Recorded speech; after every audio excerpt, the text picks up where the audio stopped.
Welcome to the Manifestation Babe podcast. My name is Catherine Zinkina, and I'm a manifestation expert, master mindset coach, and multiple seven-figure entrepreneur. I'm obsessed with helping you achieve everything that you once thought was impossible. If you're looking to massively up-level your life, your finances, your relationships, your productivity and success, then you have come to the right place. My goal in this podcast is to help you see the infinite potential within yourself to be, do, and have anything that your heart desires.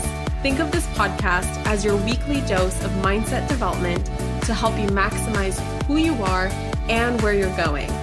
Leave it to me to provide you with the tools, the resources, the strategies, and teachings that you need to manifest a reality wilder than your wildest dreams. I know we're about to have so much fun together, so thank you so much for pushing play today. And now let's begin.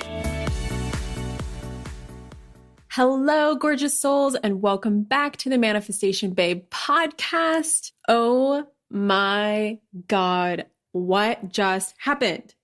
I literally am recording this intro as soon as I got off with my incredible interview with Dr. Nicole LePera, who is also known as the Holistic Psychologist.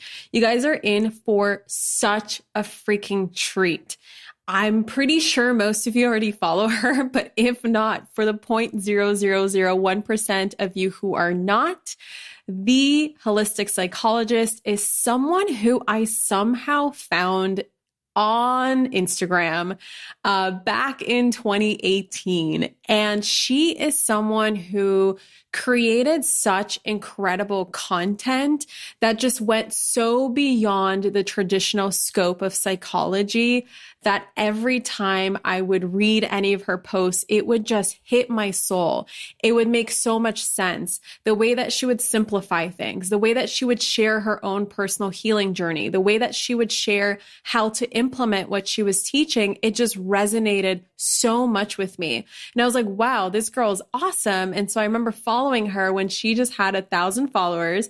And then now today at the Holistic Psychologist has over 2 million followers, 2.3 million to be exact. And I am so honored and feel so blessed and so privileged to have her today on the podcast because we are diving deep into healing, you guys. This is such an incredible interview that I cannot wait to share with you. Talking all about her journey, what it was like to start her Instagram account as a clinical psychologist, what her journey was like taking the more holistic approach away from the more traditional psychology approach, what it was like to start what it was like to explode her business, her Instagram following, what it was like to grow, and all of the struggles and all the stuff that we talk about in between. We bring up the best topics that I think that she speaks on, things like triggers, boundaries,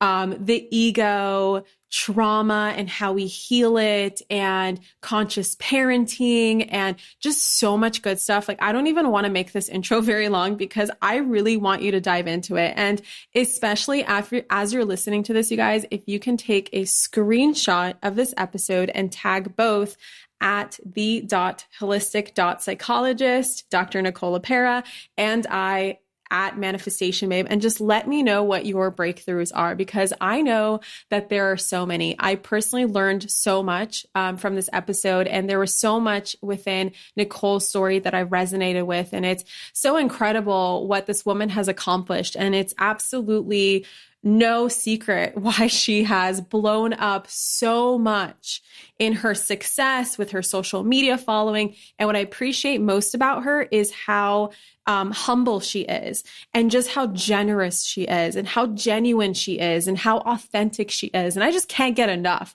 And in the middle of this podcast, I was like, oh my God, I have so many questions. We're going over an hour now. Oh my God, do I keep talking? And I felt my ego kind of like kick in, and just the energy that this woman exudes. It's like this conversation could have gone for 7 hours easily. So I am so pleased to announce and so pleased to introduce this episode to you guys. Please send Nicole all the love for this. She's amazing. And with that being said, let's dive right into today's episode. Enjoy. Hello, gorgeous souls, and welcome back to the Manifestation Babe podcast. I am personally freaking out right now because guess who is in front of me?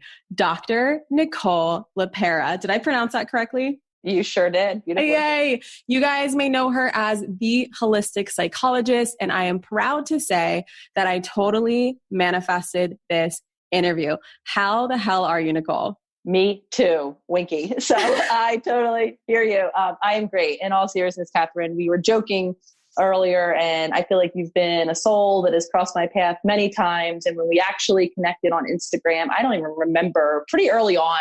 It was so early on. I am very proud to say I was actually talking to another one of your followers who is one of my students. And she was like, you know, I've actually been following her since she had like 1,000 followers. And I'm like, girl, me too. Nobody believes that. But I literally remember, I have no idea how our paths crossed, but I remember like sharing some of your stuff. You only had like 1,000 followers, or maybe even less, or maybe like a tiny bit more, somewhere around there.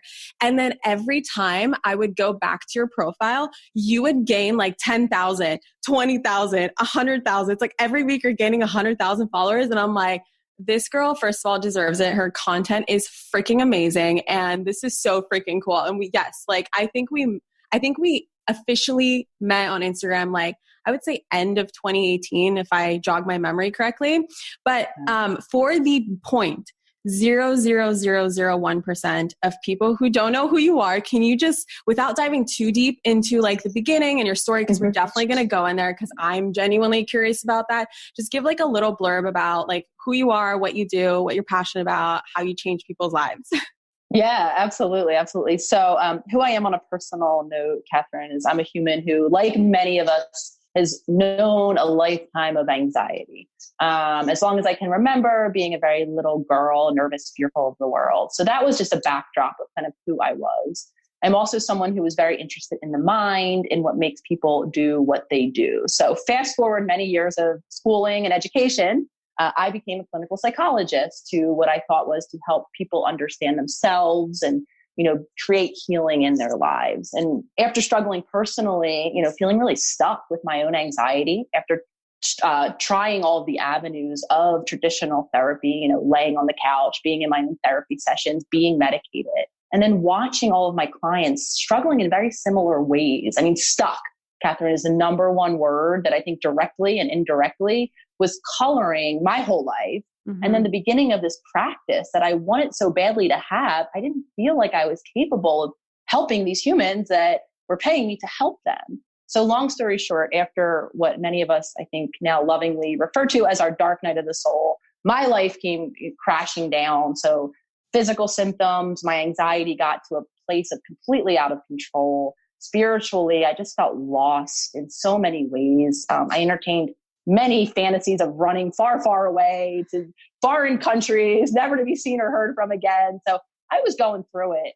And as a result of going through that and gathering some information that was largely left out of my schooling and some new tools, incorporating this body that we are gifted with as a human being, learning really about emotions, really learning about our nervous system, I came to the conclusion of, okay, this is why we're stuck. We're stuck because historically we've been treating humans as separate, as a body that's cared for, you know, with all of the medical type interventions, as, you know, our feelings, if we even are allowed to express them, they're taken care of in a different way. So the short of it is I healed myself through holistic means, through really integrating the mind, the body, the spirit.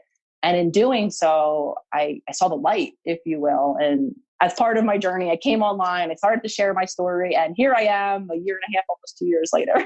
Oh my Still God. Shouting this truth from the rooftops. Yeah. And it's working and people are flocking and people need this kind of stuff. Like, can we just dive a little bit deeper into that dark night of the soul and like, kind of like share your journey? Cause I'm just super curious, like when exactly did this shift start to happen in your life? Like, was it like shortly after school? Was it in your schooling? Was it after having clients? Is it after having a practice? And then when did you start shifting in like sharing this information with your clients? And what did you witness seeing within your clients from this kind of information, this new, more holistic approach? Yeah, absolutely. So I mean, for me, like I said, the anxiety, was a backdrop for the entirety of my life. And I highlight two main periods of time. So my 20s was when I met panic. I started to have panic attacks. I was living in New York City. So very, very uncomfortable, those of us that understand the panic. And then I guess I could say I was in school at the time. So I was understanding, this is why I'm stressed. I have things to be stressed about. I'm living in a stressful city. I'm in graduate school. At the same time, my mom was starting to have some actual health problems. So I share that because I was making sense of my symptoms through what I thought were very realistic, understandable outside factors. Using logic. Using logic, right? And seriously, and this was part of my story too, everyone I talked to around me was feeling similar. No one had any energy. We're living on coffee. We're living for the weekend. We all kind of hate life as we know it on the day-to-day on some level. So nothing was really suspect for me in my 20s. I just thought I was saddling up for life as we aged, adulting, if you will. And then when in my 30s, in my mid 30s, my dark night really started to amplify. Physical symptoms started to come up. I started to faint. I started to forget my words mid-sentence. At this point, I thought something was physically wrong with me. I wasn't necessarily calling it a dark night at this point. Right. I was making sense of it. Oh, here's that big, bad physical calamity that's finally descending on me. I was waiting for this my whole life. I have a lot of health anxiety. So here we are, unveiling it in my 30s. So I share this because I think a lot of us go through these rationalizations along the way. And if we are seeing those around us struggling in the same ways as many of us are these days, we don't think anything's wrong. We just assume this is what life is. So my awakening didn't really come until I got scared enough to do as a lot of us do. I consulted the big world of the internet. And when I was looking for the diagnosis that I was going to, I assume, get medical treatment for, I met a whole vast world of research that I wasn't yet familiar with, which is what started my own healing journey. At that time, I still had my practice.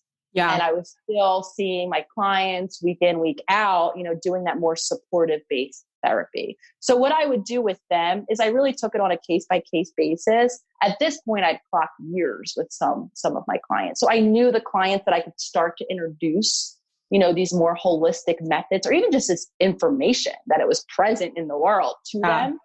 And then some of them, I knew that they were coming in for the supportive talk-based therapy, and I honored that. I knew that that was our arrangement when we began. But in the back of my mind, I was already starting to come to terms with what my reality was becoming, that I needed to evolve my practice and start working solely holistically. So then over probably a year or so, I ended treatment with pretty much anyone that I was seeing in that old, more supportive.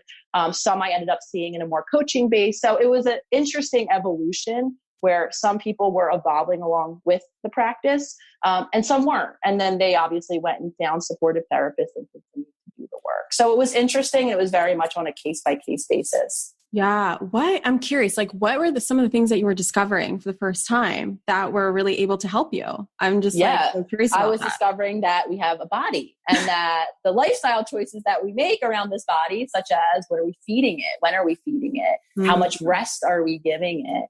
I'm someone I've been athletic my whole life, so somewhat aware of health and my body, but not to this extent. One of the big pieces of information was our gut, our stomach, right, is where we eat our food, is actually connected to our brain or our mind. And the two of them are in communication back and forth, right? Our brain, I'm really simplifying it. Our brain is talking to our gut, and our gut is talking to our brain, right? Yeah. This is new information.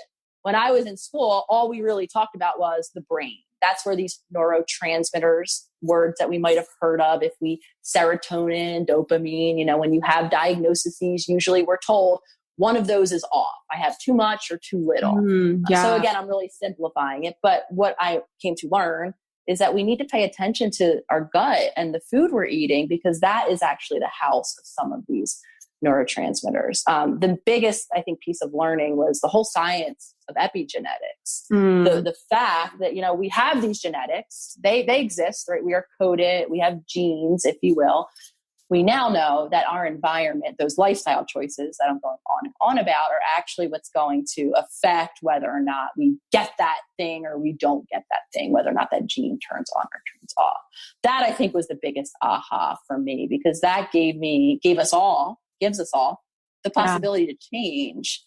Because historically, I thought I was stuck with anxiety, and my conversation would only be one of, how do I manage my anxiety? I never thought that we could engage a conversation about healing said anxiety, because that wasn't written into that old model. Now with this new science, it's actually written in. There can become a pathway to healing, because we're not destined as we once thought we were genetically. You know, as you're talking, I just had a flashback to my own, because I have a degree in biology and science, and the only the only class I liked, to be honest, like I remember just like pulling my hair out and being like, okay, can I go home and read my self-help books? Because they are way more helpful to me. They're way more interesting to me right now than all of this. But one class that stood out to me, I will never forget. And as you're talking about this, I'm like, holy shit, that was the only class I ever was engaged with, which makes sense now. It's like, I tell people that how I got here and how I started manifestation coaching was that life prepared me. It literally, there were things along the way that sparked my curiosity. And though I had no explanation from them at that point, now it's like, right, hindsight's 2020. I look back and I'm like, that's why epigenetics was one of my favorite classes. And I remember a lot of the students in the class were so mind blown, and they were like, what? Lifestyle and environment, you know, can trigger gene expression on or off. And for me, it felt like I was remembering something from a past life. Similarly to the first time I learned about the law of attraction, it was never really something that blew my mind. It was something where when I found it, I was like, this is what I forgot. It's like, this is the thing that I forgot. And this makes sense. And I remember this. I don't know how, but I'm going to apply it because it just makes so much sense. And for me, it was like epigenetics. And I was like, whoa. And so, you know, like how I do my work now is really using the thoughts and the mindset and the beliefs and feelings to trigger gene expression on and off. And a lot of the work that I've done with like inner work and personal development has really helped me decrease my anxiety levels, because I can totally relate with the anxiety. Like, since I don't remember a single memory in childhood without anxiety, I was always anxious. I was always in panic. And so when I learned that, I was able to decrease it so much. And it wasn't until I learned about the brain-gut connection, as you're sharing. And I drastically, especially with my explant that I had last year, I drastically decreased and a lot of the crappy foods that I was eating, a lot of the artificial foods and artificial flavors and sweeteners and all this stuff. And I like really just became super conscious of what I was eating and taking the right probiotic and doing parasite cleanses. And my God, I feel so much clearer. And it's like, why is this not being taught? And so my gratitude for you is the fact that you are talking about these things. And there is no question why you grew so fast. There's no question why so many people resonate with you. I'm curious, like, what inspired you to come online into the beautiful world of the internet and start sharing your content with people? Like, can you just share with me like where that inspiration came from? Like, take me back to like the very first time you created your Instagram account and like what your thinking was behind that. Yeah, absolutely. So as I'm starting to make sense and piece all of these new models together, obviously I was getting a lot of success in my own healing, and I was really feeling compelled to begin to speak about this, knowing that, again, at least coming through my program, I had somewhat awarenesses of other programs, knowing that this might not be information that was widely out there.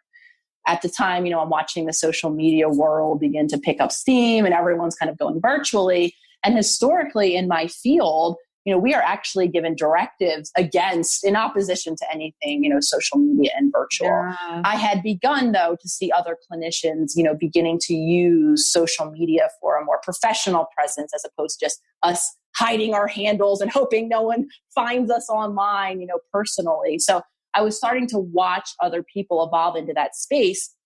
And my motivation was really twofold. The first motivation was I wanted just a space, a platform. I had no idea or any expectation about how big the platform were to be, but I just wanted a little nook to begin to speak this truth to others.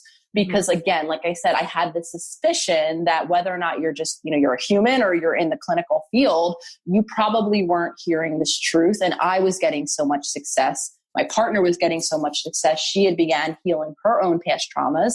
I wanted to expand, beyond two people getting success. Right. So I wanted to see. It was a little bit of a litmus test. A second really big motivator was I was at the stage of healing, which I think a lot of us go through when we're in our dark night and when we're healing from all of our past, of loneliness. I was starting to see a lot of my relationships around me shifting and changing. And I wasn't outside of my partner, who I'm forever grateful that I had her, kind of alongside of me on this journey. I didn't really have many other people that understood or that were speaking the same language. So from a personal perspective, another motivator was let me see if I can create a community, again, no expectation of how big, where we were all speaking the same language. Yeah. So those are my motivations. They were backed. One big fear that I had when I was, so now these two things in favor of going online. The one backdrop of concern I always had before I went on was, what are my peers going to think? Mm-hmm. Knowing that they hadn't heard this stuff, Catherine, there was a part of me that was like, am I going to be, some crazy person in the field? I mean, here I am talking about the practice of self-healing, not insinuating that the field is unnecessary. I do not believe that. I think the field is very necessary. I just know that we need some more consistently used tools outside of maybe our therapy session. But I also was, kind of reframing this and how are my peers going to think? So I was nervous going on. I studied a lot of how to use it and kind of conceptualize, what do I want to bring to this space? So I did all of my homework, and then I went on with no expectation. Because one of my motivations was connecting. I spent a lot of time in the community, engaging with community members, because that was one of my major pulls to go on. Yeah, I would say very similar for me. No expectation whatsoever. It's it comes from this genuine desire for connection and just finding your people. Yes. And I just want to commend you for your bravery of going for it anyway, even if you were afraid. And I know that and I want to talk a bit about this as well. I know it wasn't easy, and I know that you've expressed some things, throughout your journey. I've been following you very closely, where you have had things come up from people in your field that were really, really tough for you. What have been some of the struggles? First of all, what is it like to explode that fast? I know that a lot of people have a similar question with me with my business, financially, it really exploded within a year, relatively going from $9,000 in a year to $600K the next year. For so many people, they're like, what did that feel like? And so I'm curious with you, in terms of your following, going from when I remember 1,000 to literally your first million was what, just a year? Was it just a year? What? Within a year. Mm-hmm. So fast. What was that like? And then what are some of your struggles, the good stuff and the tough stuff? Yeah. Can you just spill the beans? Absolutely. Absolutely. It was completely unexpected. It's the first thing. Yeah. When I say I was not expecting it, what I came to realize very soon, early on, is yes, I am the one that creates the content. I show up each and every day. However, I don't take full, kind of onus on, I did this, I built this. I think I'm just putting out there a very universally needed language right now, speaking to people who are very much feeling lonely and disconnected and stuck and frustrated and all of the things that are needing and wanting this. So that's how I really attribute, I take ownership to the extent that I am the one putting the work out there, but I see this, yes, as being reflective of, the readiness of the collective. Yeah. So when I was able to step back and see that readiness, then I was able to understand why that growth was happening so quickly, and also anticipate that it might continue. Doesn't mean that it hasn't been anything less than a whirlwind. I mean, I sit here and speak to you now from the other side of the country than I was this time last year. Yeah. I'm trying to even think, was it this time? I can't even, so many things happened that first year, Catherine, from me shutting down that old practice to going virtually in a new practice of one-on-one work, then evolving out of one-on-one work to membership work, all I think within a year. That's insane. So whirlwind. My professional world was restructuring and changing emotionally. It was a lot for me. I talk a lot about, if you follow my work, one of my inner child wounds is, not really feeling seen. and considered in childhood, coming from really emotionally unavailable, overwhelmed family, really. The entirety of the family was in that state.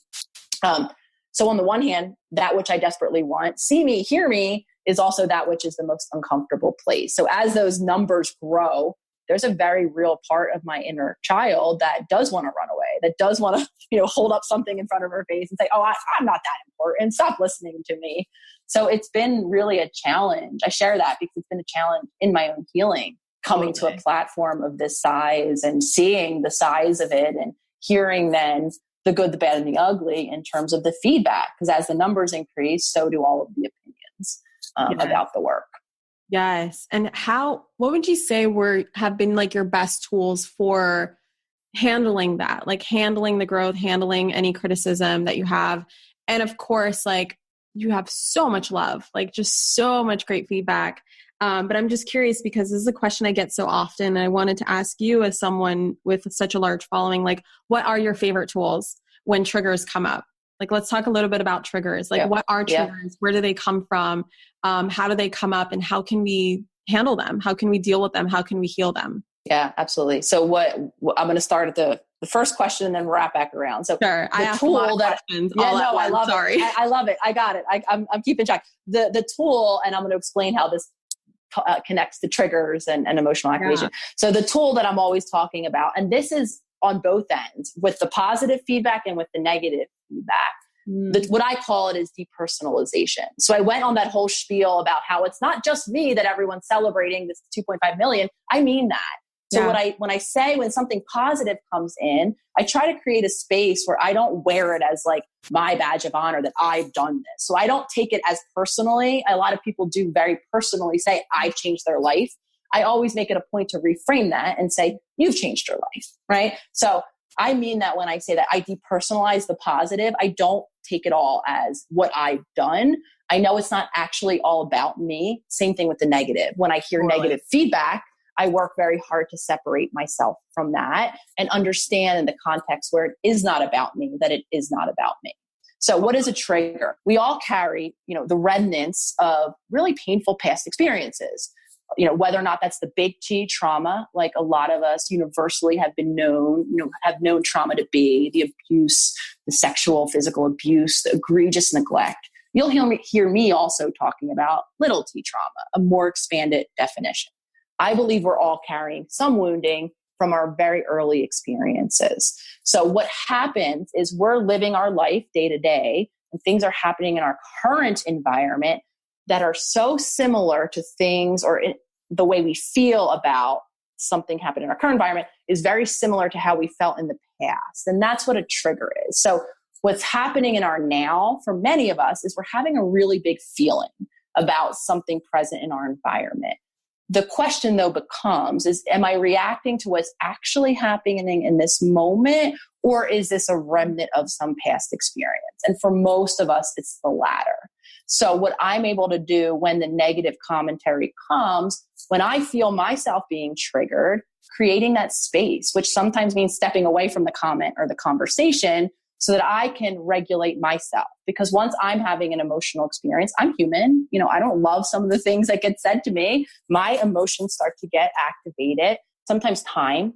I'll go and do some deep belly breathing. I'll try to regulate myself before I re-engage that conversation. Because if I'm triggered, it's going to come across in my language. Same thing on the other end. When I see someone else reacting emotionally to something I've said or what they believe I've said, I try to hold that space for them as well, right? Understanding that they might be reacting to something in this moment now that maybe I precipitated, the thing I said, but that it might not actually be about me at all. Yeah. So I don't have to take ownership of it.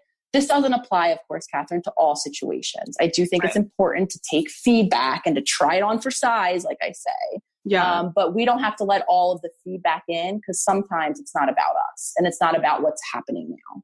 What does it look like to hold space? Like in the context of like an online world, you can take some time away, you can decompress, right? Like you have the choice and the free will to put your phone down and kind of separate yourself from it. But what about like situations that arise like right in front of your face? Like having a conversation with a loved one or a stranger or whoever it is, where it's like, you can't necessarily just like put your phone down. You're like, hold on, pause, right? You're so in the moment. Is there a way that we can be more conscious and hold space for other people as we're interacting with them within the moment? Absolutely. So consciousness, you said one of the biggest things I'm always talking about. We have to cultivate consciousness. So many of us are living in that autopilot where we tune in quite literally after the fact. I know I've lived many moments where I'm shameful after I just did some screaming and yelling, and I wasn't even really tuned into that moment. So I say that because, Catherine, consciousness is something we have to practice consistently. We can't just wait for those moments where I'm having that hard conversation and expect me to use a new tool. And I talk about this often because I'm human too. I wish that to be the case, if I'm honest. I wish to only use things as needed. And I've come to learn the very hard way that that's not how this works, that we have to practice, whether it's consciousness consistently enough that I can maintain consciousness in that moment. So that even if I'm being triggered internally, right, I can choose a new response in that moment. Same thing with breath work. I talk a lot about regulating our nervous system and the importance of that. If you're going to wait for the argument to do some deep belly breathing, it's probably not going to be so successful because you probably won't remember and your body's not going to be regulated enough from doing it one moment in time. So again, we have to practice things consistently so that when we really need to, we can hold space in the moment. So that means daily practice of navigating your own triggers, right? When you're not in the context of me with another human, we are still being triggered all day long. Right. So this is the time to practice allowing that internal world to be activated. You're still going to hear all of the things and feel all of the things, in terms of the trigger that's going to be there. But as you create more and more space so that when I am in front of you, Catherine, and you're saying something to me that I'm not pleased with, internally, I might be rolling my eyes. I might be retorting that thing I want to say back to you, but I can still maintain my consciousness enough to possibly elicit a new response, which sometimes might mean, if I'm really feeling overactivated, ending the conversation before it gets to a point of no return. So it might mean putting a pin on it. Hey, I'm really sorry. I can see this conversation is very important and very necessary. I also know that having a conversation when we're both emotionally upset is probably not going to be helpful to either of us. Any chance we can circle back to this at a time when we're both in a clearer space. So sometimes putting a pin in it is our best chance at avoiding the old reactions. Yeah. It's like forming a habit. Within a daily practice, you're making it an unconscious practice where even though you're a human being, challenges will come up, obstacles will come up. There will be times where you still act out of fear and out of scarcity and out of some sort of past experience. It's like even the most woke people still do it, but it's like within your daily practice, you are practicing to where when that situation arises, your nervous system automatically goes to however you trained it to be. I love that you mentioned breath work. I'm like the biggest fan of breath work right now. It's like a newfound discovery for me. It's ridiculously powerful. And you talked about nervous system regulation. Besides, deep belly breaths and breath work, I saw you made a post the other day with like a nice list of things that you can do. What are other things that we can do in our daily practice to kind of keep our nervous system calm so that we don't go into that anxiety or panic or fear and just stay there? Not that it's not okay to go there sometimes because we're human beings, but like, I feel like staying there is what creates chaos in our life. 100%. I lived there. And I think a lot of us do. I lived in that. So that anxiety that, you and I both attested to having from childhood, what I've come to understand is my whole family was living in fight or flight their whole lives, meaning my nervous system was activated as if there was a threat around every corner, because that's what it truly felt like, which just continues to exacerbate the perception of threats around every corner. Right. And then we are hypervigilant and we are on edge, and the little things are the straws that break the camel's back because we just don't have any bandwidth. We don't shut off from that activation state. So many of us, again, I I can't remember one class where, even though I went to a program that was trauma informed and we did work on trauma, again, this was over a decade ago or plus that I was in school, maybe it's changed, but never once was the nervous system and nervous system regulatory tools really talked about. So you'll hear me talk about a particular nerve. And I think this is probably the post you're referring to. Mm-hmm. It's called our vagus nerve. So to keep it simple, our vagus nerve is really the switch, that kind of helps us regain that flexibility in our nervous system. So essentially to turn it off if you're like me, it's always turned on. So just to think about it like this, our vagus nerve connects our brain to all of our internal organs. So the tip of it is up here at our throat, which is why I bring this up.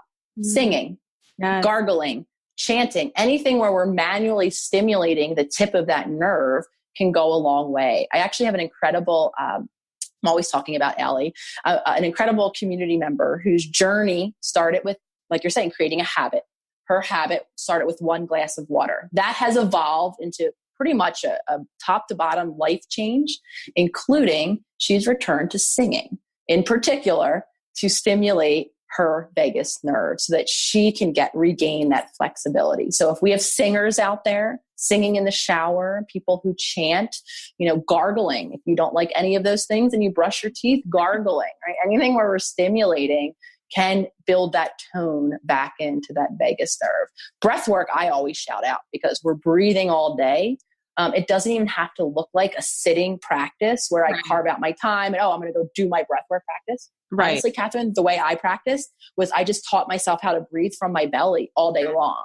Yeah. No one saw me doing it. I would be sitting in there with clients, just practicing that deep belly breath. Again, belly in particular, because now you're going to stimulate the bottom of the nerve, the vagus nerve. So we don't want to it's not just a shallow chest-based breath, but I share this because some of us feel really overwhelmed by a practice where we have to carve time away and sit in a quiet room and do the thing. Oh my God. So practically approaching some of these tools, I think is more successful for some of us.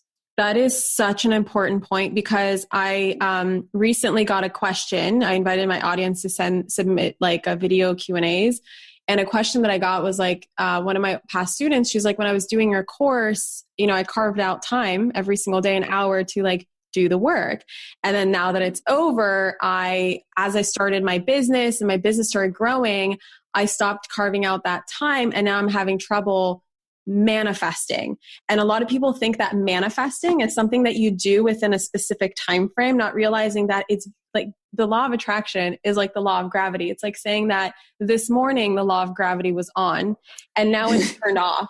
And oh wait, I forgot to use the law of gravity. So hold on, I need to focus on it again and make sure it's on. It's like, no. Manifestation happens 24/7. The same way that we as human beings are expressing ourselves in this human form 24/7.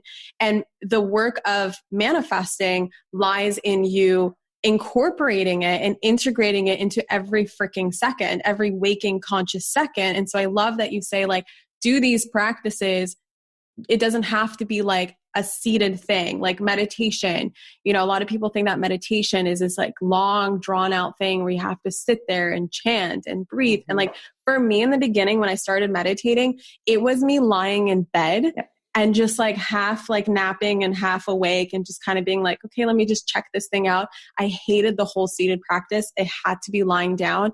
And then as I got used to it and as it resonated with me and as I enjoyed it, I was able to actually sit and then do some mudras and like chant some things and do some affirmations, maybe some visualization, but it was like such an evolution.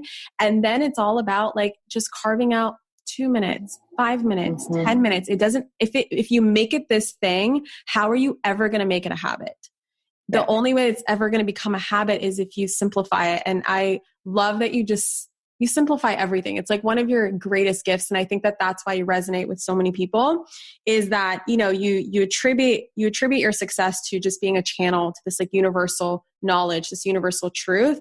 I would say that the thing that is so incredible about you is just that you are such a clear channel that you're able to take these like complex just things that, would take someone with a PhD to have to understand sometimes with all the scientific language behind it. And you're just like, yo, listen, like this is how you can apply it in like your every single day life. which is, I think, is so amazing. I really appreciate that you define trauma with a big T and a little t, because typically in the traditional sense of psychology, we think of trauma as being like just the violence, right? The sexual trauma, like the really big stuff. And then what I've been seeing lately is some like other awesome psychologists that I follow, they start saying like trauma is anything that felt traumatic to you. And I really appreciate that because I've always questioned where this anxiety comes from. And the first time I ever discovered that I do have some big T trauma that I was very unconscious of, I only thought I had little T trauma. And, we all have trauma, whether it's big T or little t. But I remember asking my mom, coming up to my mom one day because I just couldn't take it anymore. I remember going through an uncomfortable process in my business, and it felt like someone was about to like rip the rug out from underneath me. It felt like my entire foundation is about to like crack. And I was sick of feeling that way. And I felt like I was living in that place of constantly expecting something to just fall through and the other shoe, quote unquote, the other shoe to drop.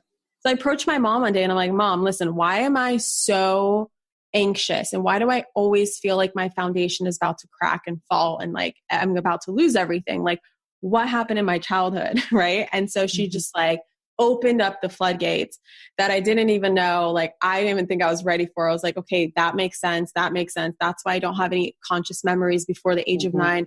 Oh my God, that's what that was. I thought that was a dream. That was an actual thing. And then of course, doing regression therapy, like hypnotic regression. And then of course, ayahuasca. Ayahuasca does not hold back when she shows you things. So I've seen some stuff and it makes sense. And it's been such an amazing part of my healing journey to get some understanding. But and I want to like take this into 2 directions. For people who just intuitively know that it has been some trauma because they're obviously experiencing these triggers today, like what can people do to heal that so that they can live their adult lives in more of that like relaxed, peaceful place, a more conscious place, I guess. And then for people who have gone through something enormous, like what are some recommendations you have for them? What are some things that they can do? Like how can they create a life where their trauma no longer holds them back? Yeah, absolutely. I know I just dumped like a whole...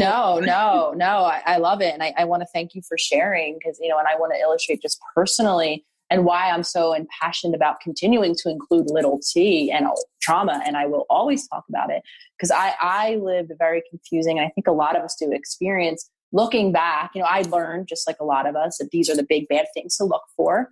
And when I looked back, I didn't really see, and I didn't have an intuition that those big bad things happened to me. Yet I continued to see myself struggle, in many ways with many symptoms in my relationships, generally overall. So I didn't know. I was confused for a very long time. And that's why I will always kind of maintain that as part of my definition, because I think a lot of us are confused and we assign labels of defectiveness or brokenness or something's wrong with me when we can't make sense of why we're struggling as we are. And the reason why we're struggling as we are is because, like I said, there's a lot of pathways to wounding that can continue to color our experiences of life. So what do we do? I also have people that ask me a lot because I have very few memories. My memories are very absent for the large majority of my life. So a lot of times I will get people who I thought, again, this was something obviously wrong with my brain that caused me to not have memories. I now understand what causes a lot of us to have lacking memories. So when I talk about it, points of relation spread in, it resonates.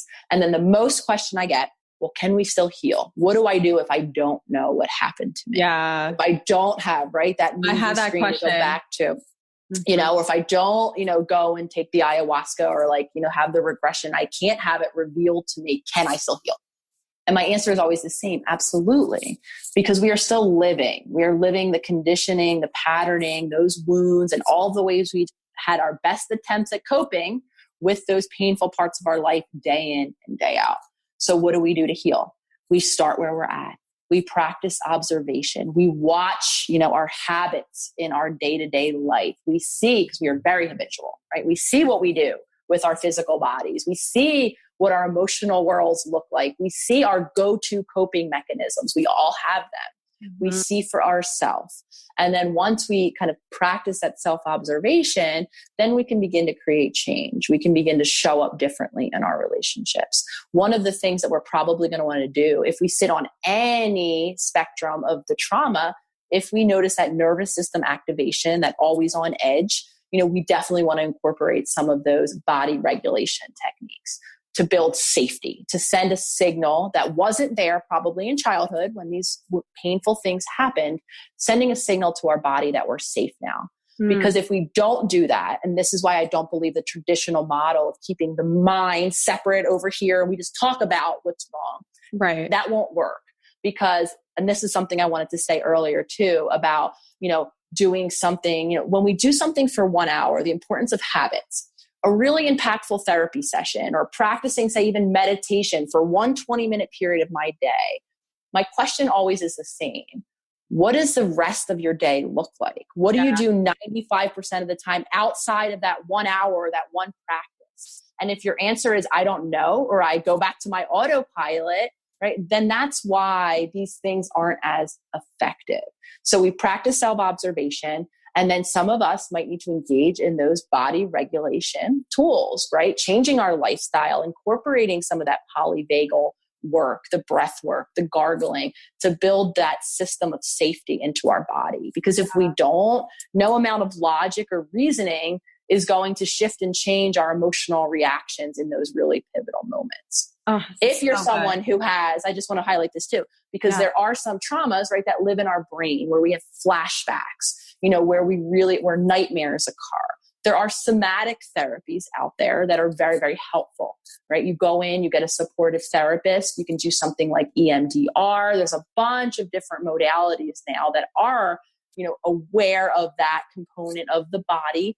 Body work in and of itself. A lot of us house trauma in our physical bodies, in our musculature and tightness in our nerves. So there's a whole world now of therapies that are beyond, I just go and talk about it. That someone who experiences this trauma might want to incorporate because they can really go a long way as well. Can I just ask tangibly, because my audience loves tangible examples. So I try to brainstorm as much as possible, questions that may come up. What does it actually look like to observe? I know I understand what you mean, but some people be like, what do you mean observe? What does that tangibly look like? Do you have an example, a scenario, and then what you would do inside your own mind to be like, why the F did I just do that? Why am I thinking that way? That's how I see it. So I'm just curious what you would say. Yeah, I love that. And I appreciate you asked that to clarify, Catherine. So what do we want to observe? And I've had clients and members just observe your behaviors. Spend a week, 2 weeks, right, where the thing you're observing is what you do. What do you do first thing when you wake up, right? What does just your general day look like? What are those behavioral habits? We might be surprised by some of them because we might think we're doing things differently or living in a different way than we actually are, right? So some of it's just observing your daily habits. So what I've had people do is just, dedicate 2 weeks to maybe keeping a little journal, maybe putting it in their phone, just observe yourself. Note what your morning habits are. What are your habits around eating?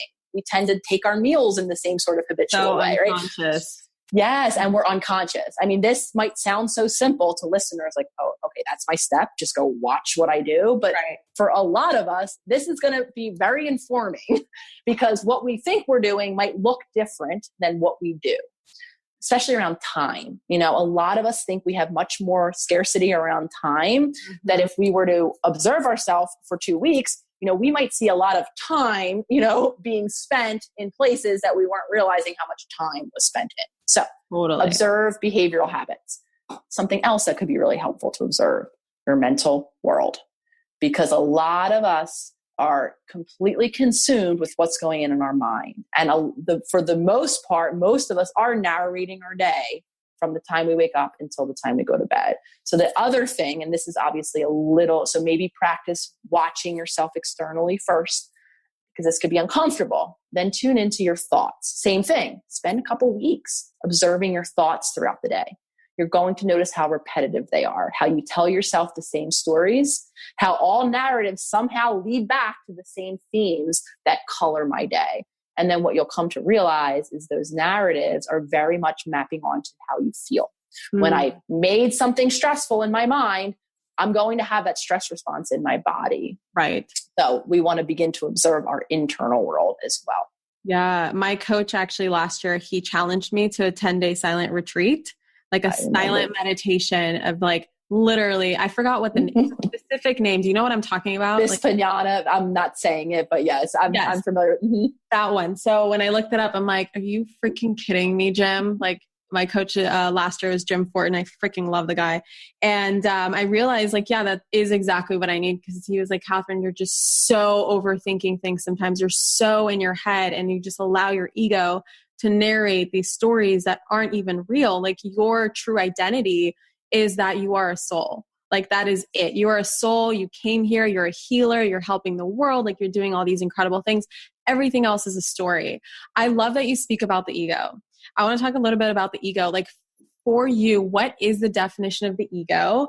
Why is it important to know, ego versus higher self? And is that narrator in our heads, the mental world, coming typically from our ego?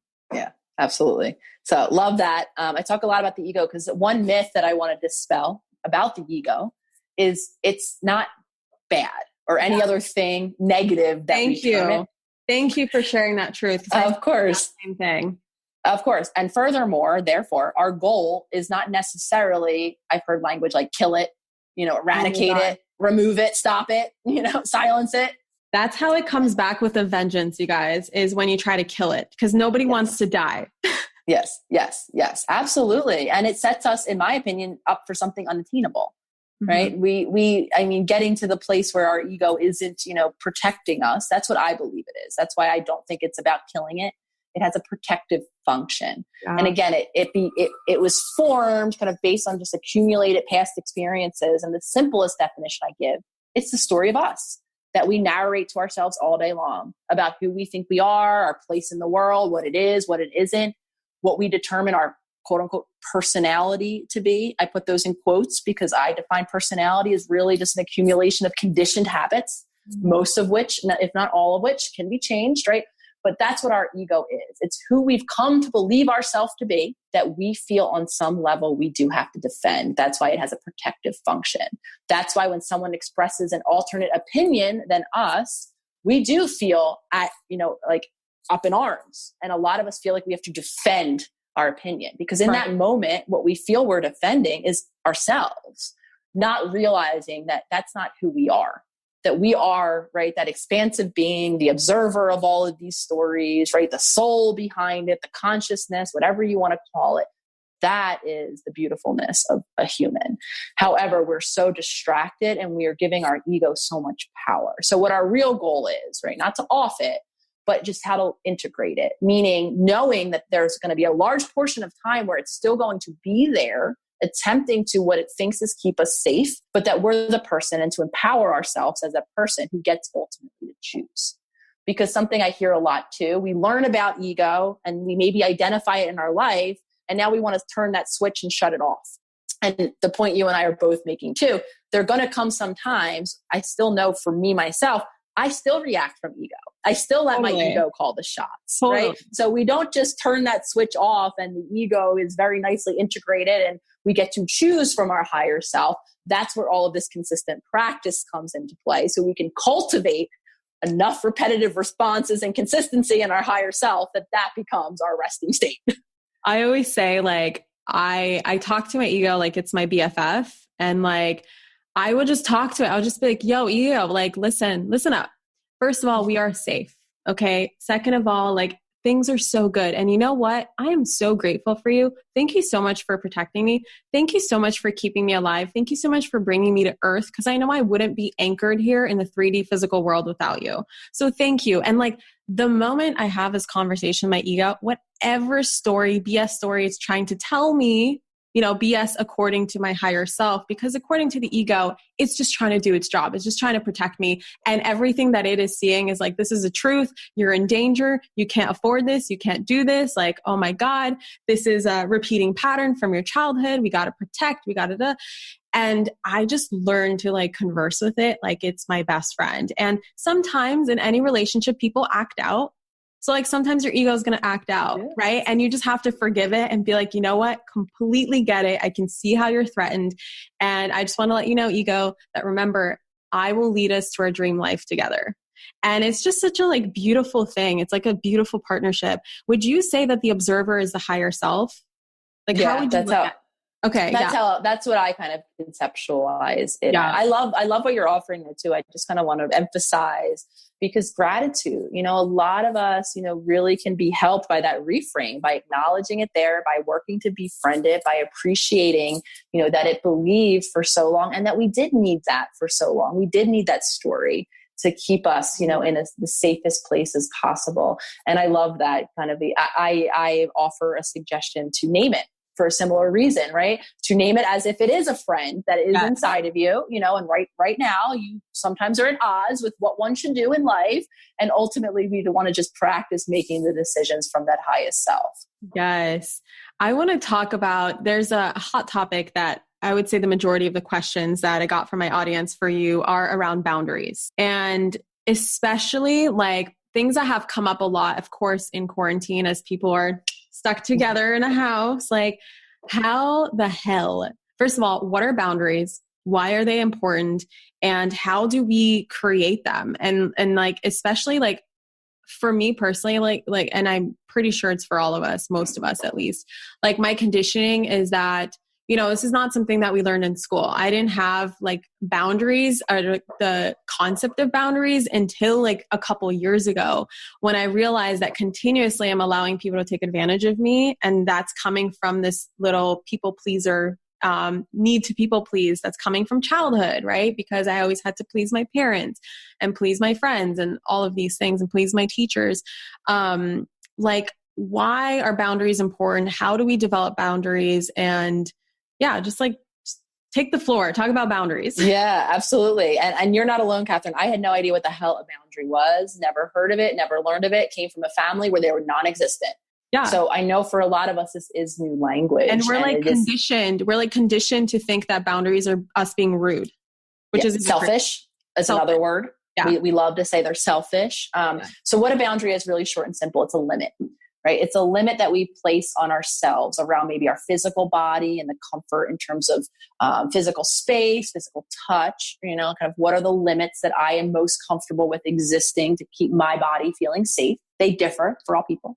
Yeah. Emotional boundaries also exist, which is really quite simply, right, creating a space where I can allow myself to have a feeling that's separate from another human being.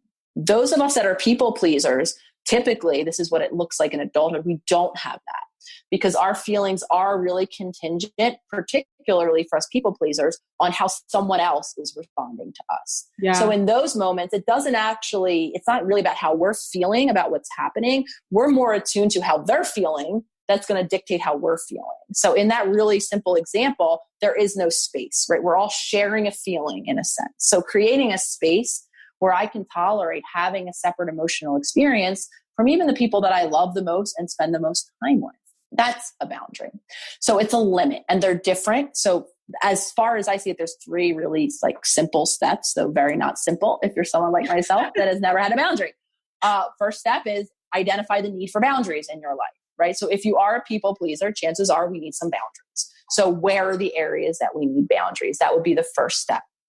This is an individual process. This doesn't mean, kind of powwowing with the person that, you're struggling with, totally. Right? And asking them what they think, because chances are you're going to be at odds with that recommendation. So internally, and of course, this means probably what the urge is going to be when you're trying to decide, maybe I do need a little less time with this person, or maybe I need to be a little less available over here in this relationship because it drains me. Mm-hmm. Probably our tendency in this moment where I'm doing my self-exploration is going to play the tape out and wonder how that's going to affect that other person, right? So much more complicated, but the goal of this step is ideally, what do you need to change in your relationships or around the way you carry your person to make you feel most comfortable, most safe? And then once you've come with the areas that you need to shift or tighten, usually the things that come up for many of us is, I want to be a little less available to this person. I have that friend for me, it was my sister, who's always calling me, for the latest stressful thing, and that stresses me out. Right. A lot of times that's a boundary.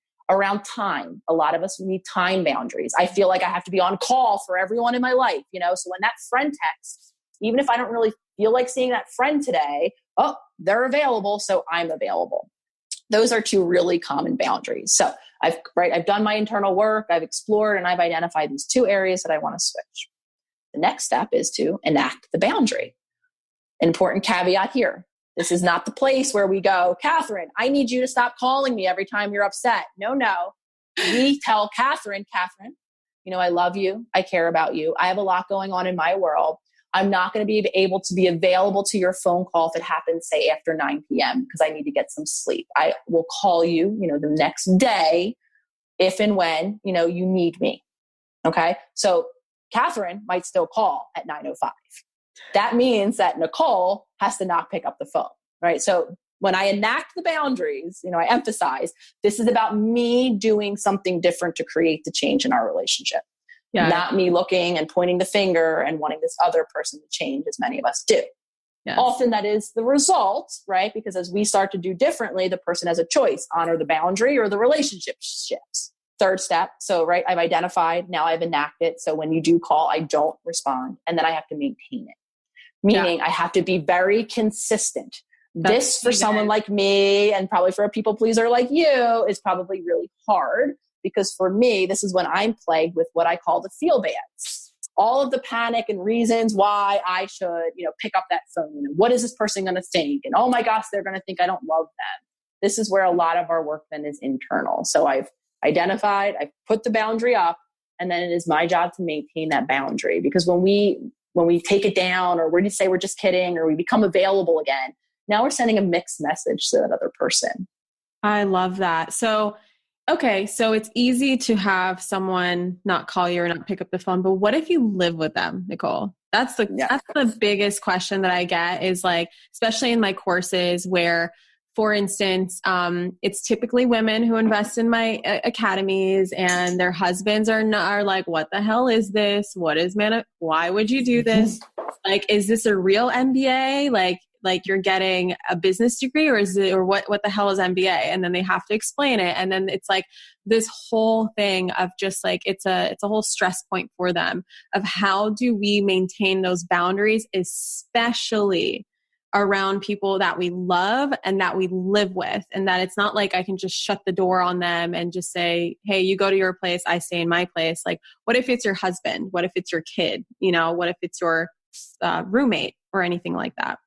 Yeah, obviously much, much more complicated, especially in terms of physical space. And I know with quarantine and COVID, and a lot of us are living in that pressure cooker of not having the other room to go to or the office to be at, 40 plus hours a week.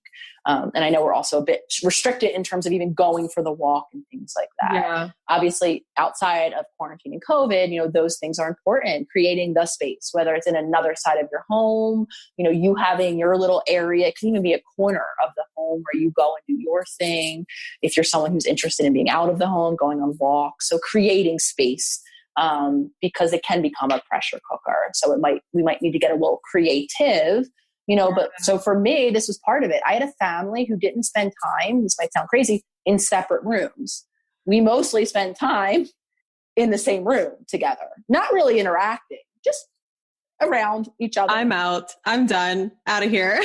You know what I mean? So for me, as silly as it seems, I've had to get comfortable with being in a separate area of my home that's not big, that's very small, with my own partner, because I would kind of buzz around her. And, so now this is hook work, I can be outside reading and she can be in the bedroom, and we're now separate and sharing space in a new way. So those of us that are enmeshed, might understand this a bit more than someone else listening to this, but that's what it might mean. Actually just creating different, flows in the home where we can feel like we're a bit more separate. Obviously with quarantine, we have to get a little more creative during these times, but that's important. And that's difficult for so many of us, especially if you're like me, where you were seeing modeling or where you did participate in the same things with partners historically. It's okay to be on a different flow. There's many mornings where, I wake up either having energy and wanting to have a bit more active of a day, and Lolly, my partner, feels opposite and she's having a low energy day. So in those moments, a boundary could mean honoring where I am. So I'm going to go and do something a bit more active today, and she can have a low key day at home, as opposed to us trying to fight or argue or figure out whose need gets met. Sometimes it's about flowing differently in the home with our partners. That's such a huge distinction. I can speak from experience, like how you mentioned, get creative. That is exactly what I had to do when I lived with my grandma on her couch. First, it was when I told my parents I'm not going to medical school, and then I still had to live with them and like figure out my life. And I created the most sacred space in my bedroom. Like my bedroom had the best vibes because I saged the shit out of it. I Palo Santo'd the shit out of it. I had like crystals, everything. Like it was my sacred sanctuary. And then when I moved in with my grandma on her couch, I was like, all right, what is my corner? Like clearly everyone's in the living room. The TV is blasting like Russian propaganda news 24/7. I'm like, this is driving me crazy. Like can't handle this. So I created a sacred sanctuary out of my car. My car is where I went to listen to personal development, read books. I treated it like my own personal lounge chair and just like kept crystals in there and some good smelling stuff and just created an environment. And it worked, Nicole. Like it was exactly what I needed to stay sane. And I tell people all the time as well, like, listen, with a lot of things in life, you just got to get creative. And that creativity is what creates an expansive mind. And an expansive mind is what creates an expansive life. So start with the small shit. Like, how do you get creative around your space? Start there. And then you'll figure out bigger things in life. Like, how do we get creative around making more money? How do we get creative in our business? How do we get creative? And it just like, it goes from there, but you got to start really small. I want to talk about two more like topics. One of them is actually with boundaries. This is huge. And you talk about this a lot, and we have very similar, I think at least similar stories, but there's a controversial topic around cutting out family members, right? Some people have the belief that is the inner work is done with keeping those people in your life, and you just have to like figure it out.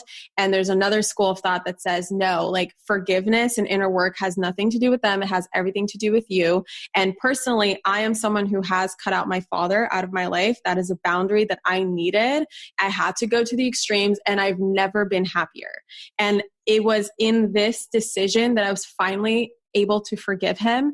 And finally, I can see my father in a much brighter light.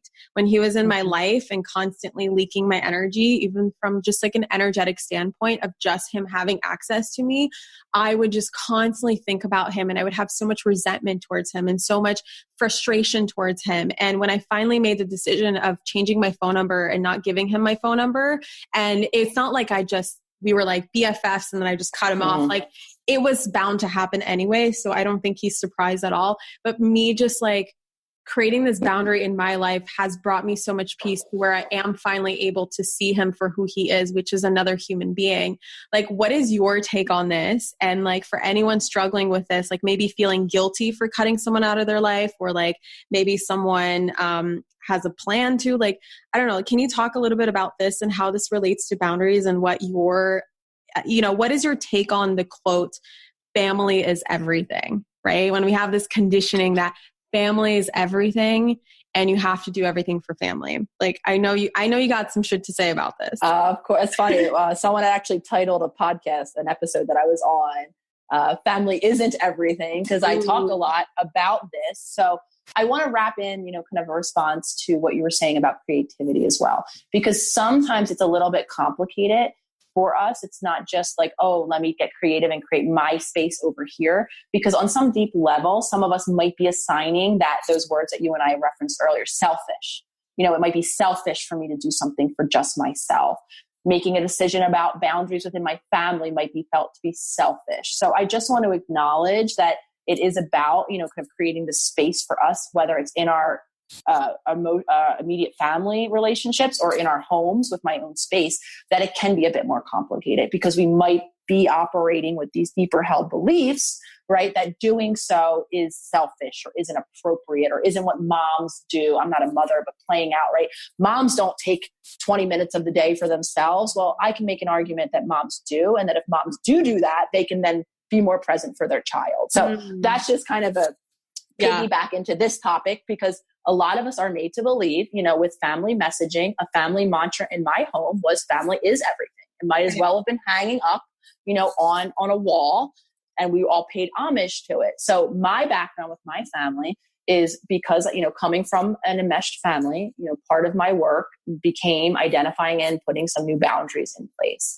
So I got to the place 2 Julys ago, so right around when I launched my Instagram, where I made the very painful, very difficult decision to go no contact with my family. So my core family, when I say family, who I reference mainly, is my mom, my dad, and my sister. I have 2 siblings, a sister and a brother. My sister is 15 years older than me. My brother is 18. He and I have been always a bit more disconnected. So when I say family, I mean my mom and my sister. Mm-hmm. So I went no contact with them. And I heard a lot about, that decision from a lot of different people, them included. Totally. I heard all of the reasons why I was selfish for putting up these boundaries, which concluded in a hard stop of a relationship. I felt at that point of my healing, though, Catherine, that I think I'm hearing you feel with your father, that it was necessary, that I wasn't able to create this space and focus on myself after what was for me a lifetime of focusing on that family. That family is everything mantra. So for a lot of people, I know for me, it was the most difficult decision I've ever made in my life. I didn't wish that to be the case. I wished a way to find how to navigate relations with them through the healing journey. But for me, I couldn't. So I think a lot of us, struggle in terms of our family. So I'm not in disagreement that healing can happen within families. Of course, healing we are interpersonal creatures. We heal in relationships. Absolutely. Yeah. However, only us as individuals can know, if and when we actually need some space from specific relationships to either be able to engage at a later time and or to not, even if those people are determined or deemed family members. Yeah, I love it. It all comes down to personal choice, and there's no right or wrong answer, and you have to use your intuition on what's right for you. And there is no right or wrong. It's just what's serving me and what's not serving me. And that's the framework I choose to see it from. And such a beautiful answer you just gave. I know it's going to give people a lot of guidance, especially, with this coming up. Speaking of family, I have actually 2 moms on my team, and I have a lot of moms asking we're healing shit from our childhood as adults. And a lot of us are parents, and then we have our kids. Right. And we're so afraid to pass down all of our traumas and all of our patterns and behaviors and anything onto them because we don't want to quote unquote, mess them up, right? Because we're working so hard on healing. It's like, God forbid my child has to do this because of things that I passed down to them, conditioning that I passed down to them. And it's known now that between the ages of 0 and 7, children are basically in the theta brainwave state, and they're walking subconscious minds, and they absorb everything around them, which is how we got here, right? But as parents, I know that you're not a parent. I'm not either. I just know that, this comes up a lot, especially since I do have a lot of moms following me and vice versa. I know you do too. What can parents do to simultaneously self-heal or embark on a healing journey and then also not necessarily pass that on to their kids? Is there something that they can do? Any advice that you have? Yeah. Well, this is where parents hate me when I respond with my honest answer, which is the answer I always get, because I get very specific parenting questions. How do I avoid, or how do I navigate this difficult moment? I will never, there's amazing, especially emotion regulation based child family therapists out there on the internet giving you those concrete tools. I will always refer to those practitioners for that level of advice. My answer is always the same, which is to model healing, right? To heal yourself first. Because a lot of us do very well intentionally want to avoid the pain that we were caused, into our children, but children see and learn most from what they see, right? That old moniker, do as I say, not as I do. Well, actually quite the opposite is what really happens. Children are seeing and are more imprinted and affected by what they're seeing, what is being modeled to them, or what they're experiencing in the relationships with these people, right? So your relationship with yourself is going to impact your children. So even if you're trying your very best to show up as a parent, right? If you're not healing yourself, that's what's going to translate to the child. So my answer is always twofold. Model, right? Model healing to yourself. And this is the other part that they hate. I don't actually think it's a bad thing to fuck your kid up a little bit. I think it's actually a natural thing that's going to happen with all of us because we're separate humans, raising separate humans. You know, to be totally attuned to another creature is incredibly difficult, right? So at some point, a child's need is going to go unmet in some way. That's just it. I could go ahead and make an argument that that is what helps the child develop resilience and an ability to cope with that thing, especially if they have an attentive, attuned parent on the other side that can help them through. A little fuck up isn't a bad thing, because what also isn't a good thing, right, is overcompensation. If I try to raise a bubble kid, as so many of us do when we don't want to cause our children pain, chances are that might become a child that then goes out into the world that's not a bubble, right, and has no idea how to navigate the harder things in life. So neither extreme is helpful. So a little, distress for our children isn't a bad thing, as long as we're holding space and modeling for them how to work through difficult feelings. So freaking good. I love that answer, because it's so true. It's like, we cannot possibly be perfect. And so we cannot possibly raise perfect children. Like and that's not the point of life anyway. And so if we're trying to raise perfect children, then like, what are they going to grow through? Like, we are souls that incarnated here. They're little souls who incarnated here to grow and evolve and explore and experience challenges for the sake of growth. And if you're taking that all away from them, then it's like, what's the point? First of all, that's impossible. And second of all, like, okay, so why are they here? You know what I mean? And I love that answer. I have one final question for you, just because my audience just kept asking this over and over again, this is the Manifestation Babe podcast. So I'm just curious, what is your take on manifestation and the law of attraction? Like, where do you bring that into your life? Because I know you're a powerful manifester. I just know. What is your take on it, and how has it helped you in your life personally? Yeah, well, when I was joking earlier and I kind of acknowledged that I too manifested having this chat with you, I mean, I manifested this space I'm living in my opinion, here in Venice, being here. So my relationship with manifestation, if you would have asked me, I think like a lot of us a decade or so ago, whenever The Secret first came out and I was, delivered this opportunity to think of $1 million and it's on my door, I poo-pooed it. Like, I read it, I watched it, or what have you. And I decided it was silly. It was definitely far-fetched. I really began to understand what manifestation is when I really began to understand, the quantum world and energetics and all of that. So when the little scientist in me, when I was able to map on what I think they were trying to say and explain, onto what it actually is that they're saying and explaining, then I was really able to embrace it and begin to, play around with it in my life. So I loved how you said earlier too, it's a daily thing. My manifestation practice, while I have a morning ritual, and a lot of times I will spend some time when I'm meditating in the morning. If I have something coming up, or if I want to have something coming up, I will do that more structured way we think of manifesting. However, I also, like you, try to live my life as a walking, waking, manifestation, which just means being aware of what I'm thinking and what am I engaging in terms of my thought. The more negative it is, the more I know that's going to affect my vibration. I also know for me, it's very tempting to engage those negative thoughts. I, a lot of times, have to talk myself out of wanting to indulge, as I call it, whatever it is, my sadness or my irritation. I have a lot of days where I don't want to. I want to replay the thing that's bothering me over and over again so that I'm nice and upset. And I don't want to vibrate differently. Thank you very much. So, but I pay attention to that now, because I know the longer I indulge in that state, I'm not being fully present, and I'm not embodying, the energetics that I want to embody to create a new future. So I very much am, in my opinion, working to cultivate, a living act of manifesting, which for me involves being present, right? Being energetically attuned to my system and trying, not to do myself a disservice by my mind. Of course, we all have to honor when we have low feelings, when low vibrations come up. I'm not saying ignore it, think your way out of it. I'm just saying, I know for me, I do a lot more indulging than is helpful.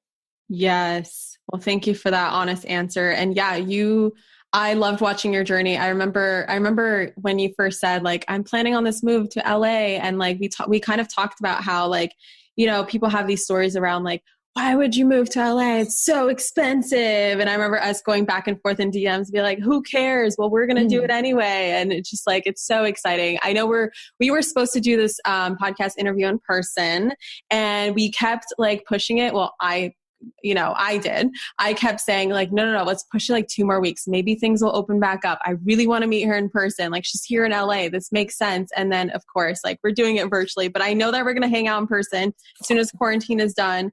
Like, I just freaking love you. I just want you to know that. Like, I just freaking love you. So thank you so much for sharing your time and energy so generously and so genuinely and so authentically. Like, you are such an incredible soul doing such amazing work. And for, again, the 0.0001% of people who aren't yet following you, where can they find you? Where can they learn more about your beautiful work? Like, where do you spend most time on the internet? And I keep hearing incredible things about your future self journal. Like, where can people find that? Share the details. Absolutely. So thank you for all those kind words, Catherine. The love goes right back to you. And I look forward to the day where we can meet in actual human form. Yes. So most of my time is spent on Instagram here at the.holistic.psychologist. Everything that I'm doing, anything that I'm up to, I usually filter through there. So that's where I shout out. I do have a YouTube channel. I release videos on Sundays. Again, you'll see that coming through the Instagram.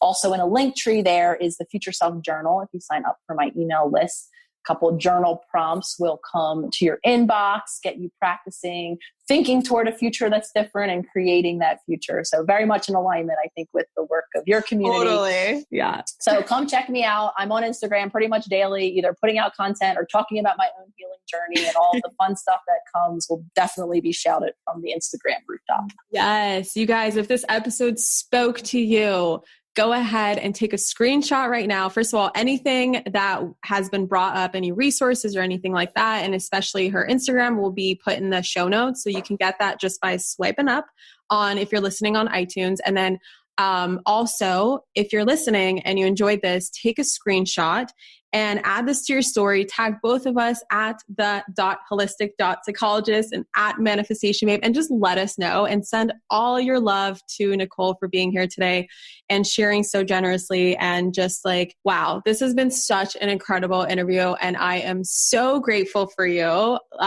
Thank you so much for your time and energy. I mean, this has been so amazing, and I just love you, and I can't stop saying that. Like, you are doing such incredible work. So thank you. I say the same, and I mean the same right back at you, Catherine. Watching you embody your power has really helped that scarcity, that scared little girl inside of me, begin to step into mine as well. So thank you. I truly mean that, and I love you too. Mwah. Thank you so much for tuning into today's episode. If you absolutely loved what you heard today, be sure to share it with me by leaving a review on iTunes so that I can keep the good stuff coming your way. If you aren't already following me on social media, come soak up the extra inspiration on Instagram by following at Manifestation Babe or visiting my website at manifestationbabe.com. I love and adore you so much and can't wait to connect with you in the next episode. In the meantime, go out there and manifest some magic.